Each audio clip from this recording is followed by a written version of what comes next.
আমার ছেলেটা বায়না শুরু করেছিল সে একটু বাইরে ঘুরতে যাবে, তো মেলা মেলা করছিল। এখন ওকে মেলাতে কোথায় নিয়ে যাবে, এখন তার মেলা নেই। আমাদের হাজারীবাগ পার্কে যখন মেলা ছিল প্রতিদিনই ওকে নিয়ে গিয়েছিলাম, কিন্তু এখন তার নেই, মেলা শেষ। তাই এখন ও বায়না শুরু করে দিয়েছিল বাইরে যাবে, তাই ওকে নিয়ে আমরা সন্ধ্যার পর একটু বাইরে বের হয়েছিলাম ঘোরার জন্য। তো আমরা সবসময় তো ধানমন্ডি যেয়ে থাকি, আজকে আর ধানমন্ডি যাওয়া হয়নি। আমরা গিয়েছিলাম সংসদ ভবনের এইখানে, তো এই জায়গাটায় হচ্ছে আরহামকে নিয়ে এসেছি। আরহাম কখন এখানে আসেনি, ওকে নিয়ে আমরা একটু এখানে ঘুরতে এসেছিলাম। কিন্তু আসার পর দেখি প্রচণ্ড পরিমাণ গরম, মানে এত পরিমাণ গরম পড়েছিল। আর অন্যদিকে যাওয়ার পর দেখি নানান খাবারের অনেক স্টল আছে। তো আমরা প্রথমে একটা পুডিং নিয়ে নিয়েছিলাম, আর এই পুডিংটা খুবই মজা ছিল। আমার জামাই আর কি পুডিং খাবে, যার কারণে কিনেছে। তারপর পুডিংটা খেলো, আমিও একটু খেয়ে দেখলাম, বেশ মজাই ছিল। তা আমি আবার বলেছি যে আমি বাসায় তোমাকে একটা পুডিং বানিয়ে দিব, তখন মন ভরে খাবে। তারপর অন্যদিকে আমার ছেলে হচ্ছে আইসক্রিম খাবে, ও আইসক্রিমটা নিয়েছে। গরম যেহেতু প্রচুর, ওর ঠান্ডা কিছু খাবে, যার কারণে ওকে আইসক্রিম খাওয়ানো হয়েছে। আর অন্যদিকে দেখলাম এত সুন্দর সুন্দর চুড়ি, চুড়ি দেখলে আমার খুব বেশি ভালো লাগে, মানে চুড়ি দেখলে চুড়ির ওইখানে আমার মনটা একদম আটকে যায়। কিন্তু আমার ঘরে তো অনেক চুড়ি আছে, যার কারণে আর কিনা হয়নি, আর কিনেইনি, কারণ পরা তো হয় না, কোথাও তেমন যাওয়াও হয় না, তো কিনে কি করব। তারপর দেখলাম যে এখানে একটা ড্রিঙ্কস পাওয়া যায়, এটা কখনো আমরা খাইনি। তারপর ওই দিন একটু ট্রাই করার জন্য নিয়েছিলাম। আরহাম নিয়েছে হচ্ছে লিচু ড্রিঙ্কেরটা, আর আমি নিয়েছিলাম ব্লুবেরি।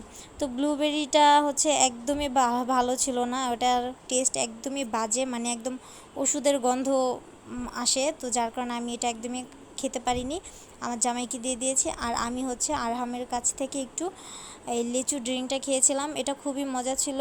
আর অনেক গরম ছিল, তো এত গরমের মধ্যে ঠান্ডা কিছু বেশ ভালোই লাগে। তো এটা একটু ঠান্ডা ঠান্ডা ছিল, খেতে ভালোই লাগলো। লিচু ড্রিঙ্কটাই মজার ছিল। কে কে এই ড্রিঙ্কটা খেয়েছেন অবশ্যই কমেন্টে জানাবেন।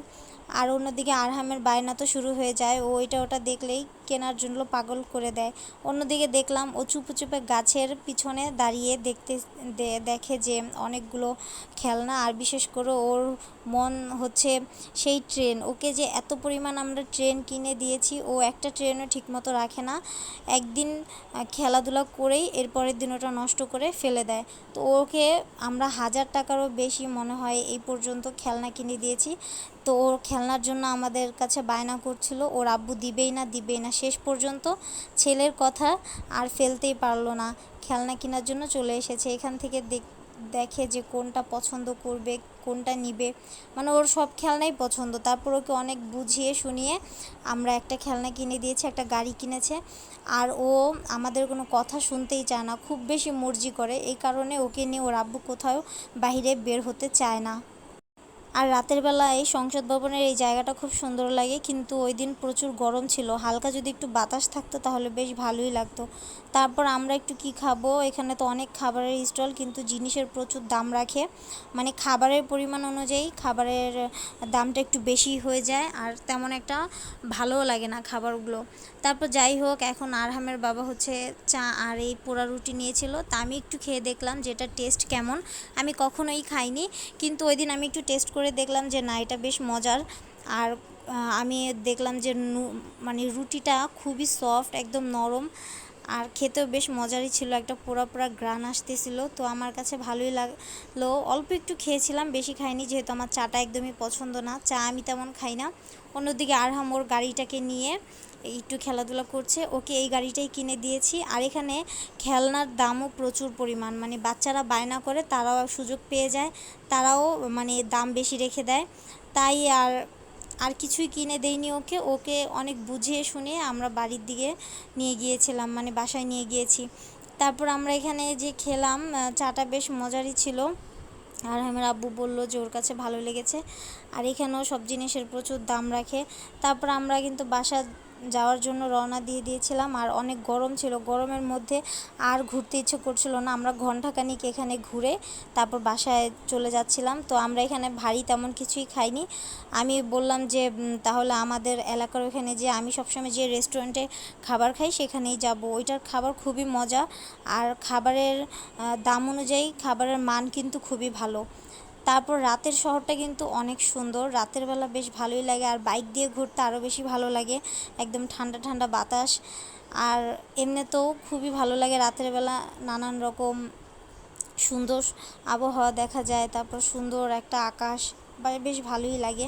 আমি আবার ওখান থেকে একটা সুন্দর ফিঙ্গার রিং কিনেছিলাম, ফিঙ্গার রিংটা সুন্দরই ছিল পাথরের মধ্যে, এটা কিনেছি। তারপর আমি চলে গেলাম রেস্টুরেন্টে। অন্যদিকে আরহাম হচ্ছে ওকে ওর আব্বু একদমই বাইকে নিতে চায় না, কারণ ও বাইকে উঠলেই ঘুমিয়ে পড়ে। তো যার কারণে ওকে নিয়েছি। ও সারা রাস্তা ঘুমাতে এসেছে।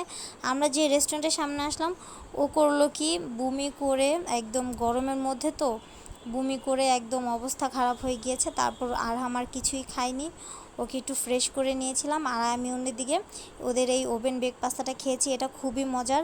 এটা খেয়ে তারপর বাসার দিকে চলে যাচ্ছিলাম, যেহেতু ছেলেটার শরীর আবার খারাপ হয়ে গিয়েছে আর ও বিরিয়ানি খাবে, তাই ওর জন্য গরুর বিরিয়ানি একটা নিয়ে নিলাম। তো দুইটা নিয়েছি। আরহাম বলছে ওর নানুর জন্য একটা নিতে, তারপর ওর নানুর জন্য নিয়েছি। তো দুজনের জন্য দুইটা বিরিয়ানি নিয়ে বাসার দিকে চলে গেলাম। তো এই তো আরহামকে এই বিরিয়ানিটা খাওয়ালাম আর ও খুবই মজা পেয়েছে। আমাদের এই বিরিয়ানিটা খুবই মজার। আর এই তো আজকের ভিডিও পর্যন্ত। সবাইকে অনেক ধন্যবাদ ভিডিওটা দেখার জন্য। Thanks for watching.